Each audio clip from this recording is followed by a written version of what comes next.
আশাবোৰ যেতিয়া নিৰাশা হয়, সপোনবোৰ যেতিয়া মৰহি যায়, তেতিয়াই আৱেগিক মনে বিচাৰি ফুৰে জীৱনৰ প্ৰকৃত সংজ্ঞা।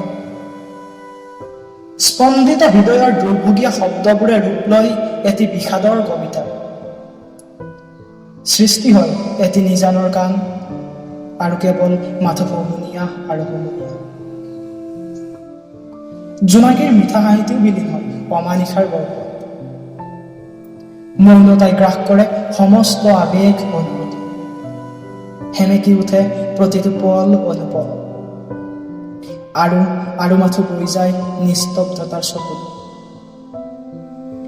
উপলব্ধি হয় জীৱনত, প্ৰশ্ন হয় জীয়াই থকাৰ। হেজাৰ প্ৰশ্ন হেঁচি ধৰে হৃদয়ৰ প্ৰতিটো কোঠালি, মৌন হৈ ৰয় ওঠৰ ভাষা, কিন্তু উত্তৰৰ অভাৱত মৃত্যু হয় প্ৰতিটো প্ৰশ্ন।